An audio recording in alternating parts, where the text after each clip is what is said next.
Maintenant, on va en venir à notre thème et poursuivre sur le thème du Mahdi, sur lui la paix. Et la première question que j'ai envie de vous poser, c'est parce que la semaine dernière, on a expliqué que lors de sa venue, il y aurait une période assez trouble, mais on peut se demander comment est-ce que lui, il pourra rétablir la justice sur Terre. Tout d'abord, assalamu alaikum à tous ceux qui nous écoutent, à tous les auditeurs et auditrices. Alors, pour répondre à ta question par rapport à comment va-t-il rétablir la justice, mais effectivement, c'est une bonne question.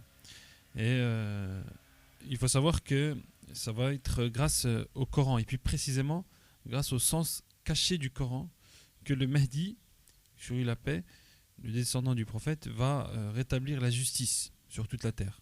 Donc il ne va pas venir effectivement avec de la politique ou avec autre chose, mais il va venir avec le sens caché du Coran. C'est ce que nous dit le saint prophète Mohammed, sur lui la grâce et la paix, en nous disant: comme j'ai combattu pour le Tenzil. Alors le Tenzil, c'est la révélation littérale du Coran.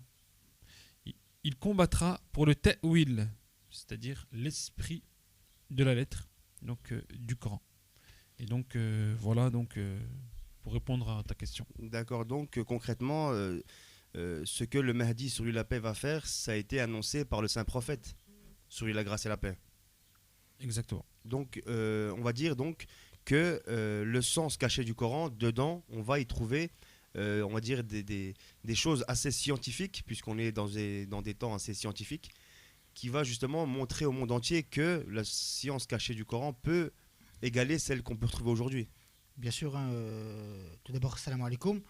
Donc, le prophète Mohammed, sur la paix, il a lutté pour la descente du Coran.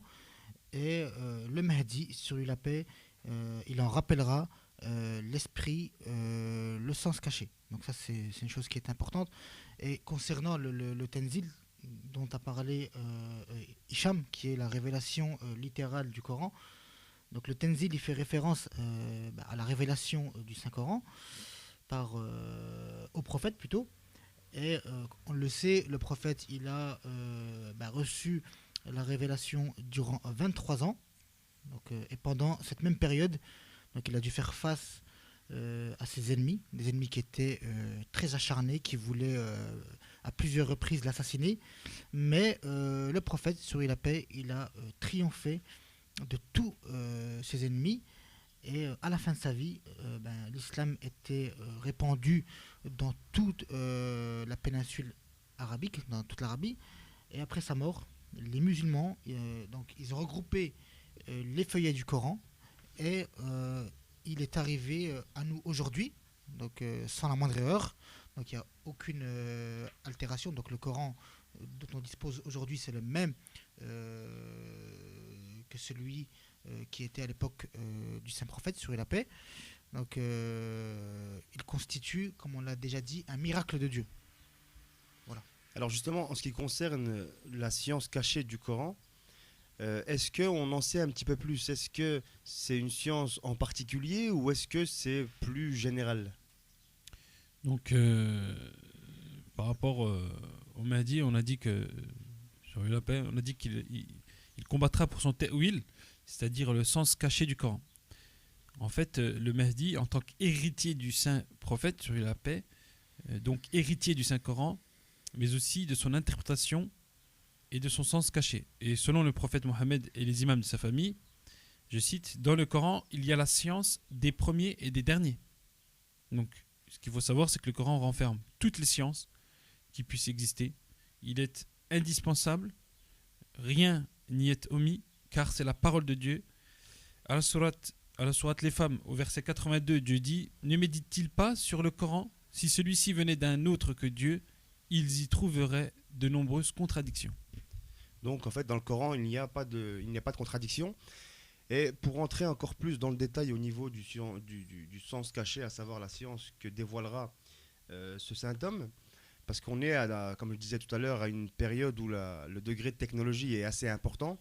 Alors est-ce que le Mahdi apporte quelque chose qui est semblable ou c'est quelque chose qui est différent? Et puis est-ce qu'il y a d'autres choses nouvelles, j'ai envie de dire, qu'on va découvrir?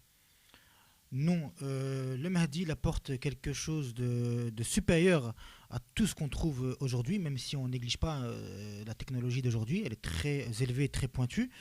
Mais le prophète, sur lui la paix, il nous dit que le Mahdi aura à la perfection la science et la puissance, et mettra toute la terre sous son ordre. Tous les trésors de la terre lui seront révélés.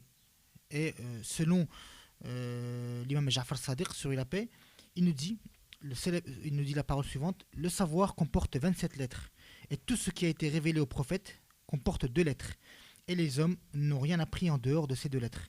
Quand notre soutien, c'est-à-dire le Mahdi, viendra, il fera connaître les 25 autres lettres pour informer le peuple.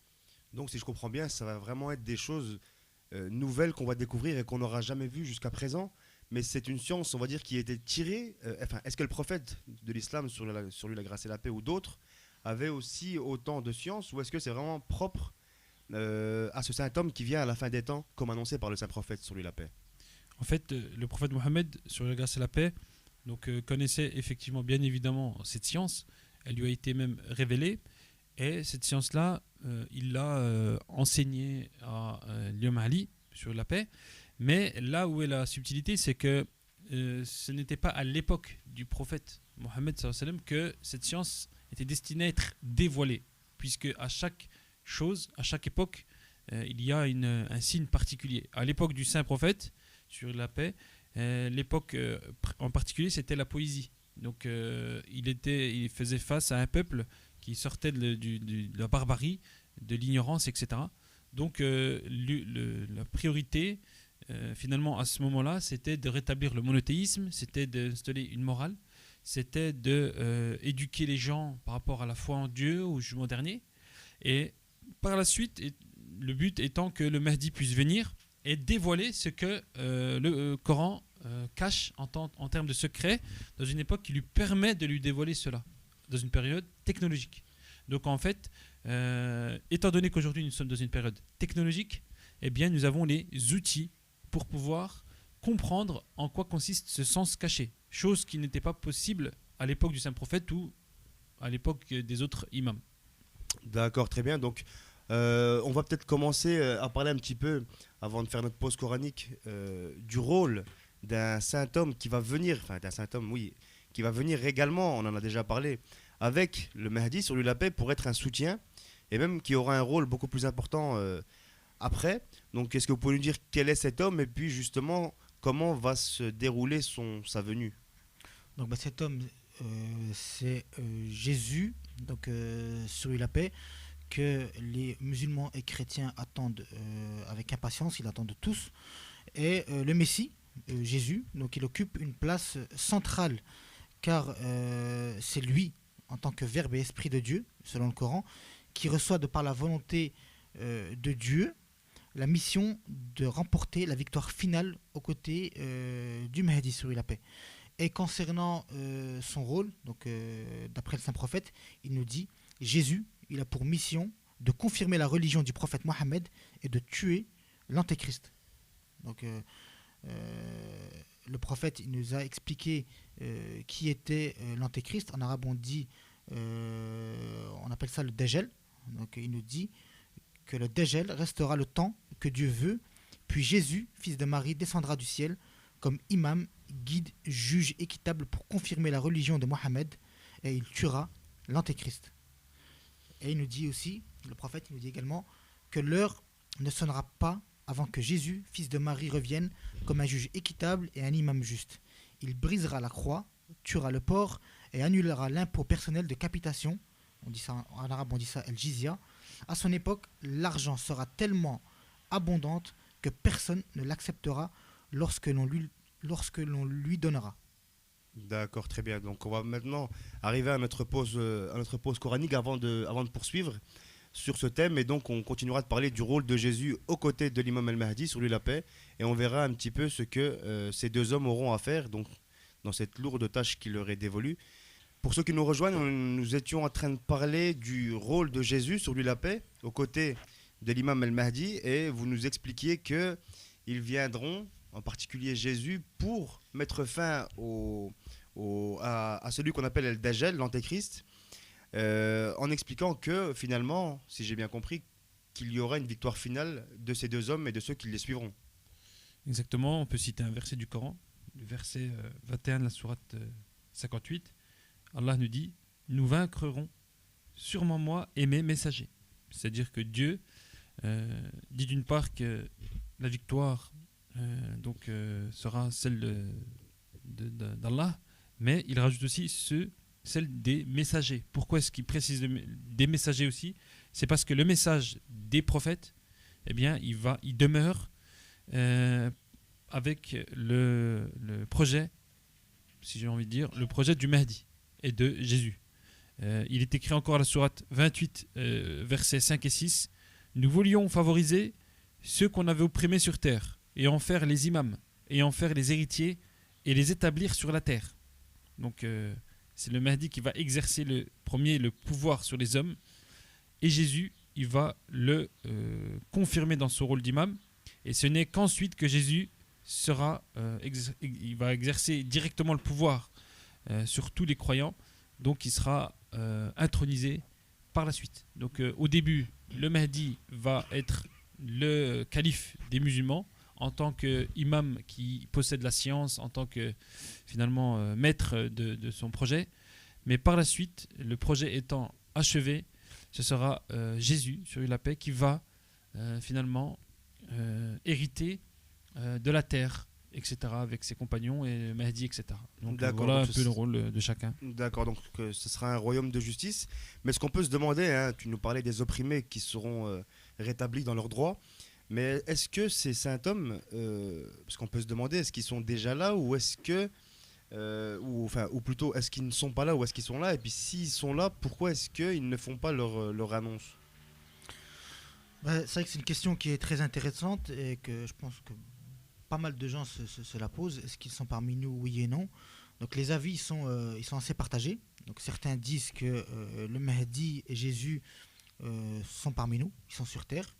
Et d'autres disent plutôt que le Mahdi, sur la paix, il serait né en l'an 255 de l'Hégire, calendrier musulman, et qu'il serait en occultation dans une grotte depuis son époque. Donc les défenseurs de la première hypothèse, ils disent que le Mahdi naîtra à la fin des temps. Donc ce qu'on peut dire, c'est que ces deux affirmations, elles ne sont pas fausses. Donc le Mahdi, il est occulté, donc c'est-à-dire qu'il vit dans la clandestinité, donc de peur d'être tué, car s'il venait à être tué, donc l'espoir d'un monde meilleur, ça tomberait à l'eau en fait. Cette idée-là, elle tomberait à l'eau. Et comme Dieu et son prophète, ils ne manquent jamais à leurs promesses, le Mahdi est une chose. C'est une chose qui est sûre, c'est qu'il sera parmi les croyants. Donc, et ceux qui souhaitent le tuer, donc ils useront de tout ce qui est entre leurs mains, mais ils n'y parviendront jamais, car Dieu, il dit dans le Coran, ce verset qui est très connu, c'est le verset 33 de la sourate 9, il dit: c'est lui qui a envoyé son messager avec la guidée et la vraie religion pour qu'il l'étende à toutes les autres. Donc, comme on l'a précisé auparavant, ce verset, il s'adresse à l'imam Mahdi à la fin des temps. D'accord, donc en quelque sorte, l'avènement du Mahdi, sur lui la paix, et de Jésus, c'est en quelque sorte une décision qui sera prise par Dieu et puis il l'annoncera à toute l'humanité au moment venu. Exactement, donc l'essentiel dans tout ça, c'est de croire finalement en la venue de ces personnes. C'est ça qui est important. Après qu'ils soient nés il y a plusieurs siècles ou qu'ils soient nés parmi nous aujourd'hui, ça ne change que très peu les choses. Le but étant le royaume de paix qu'ils vont instaurer par la science coranique, etc.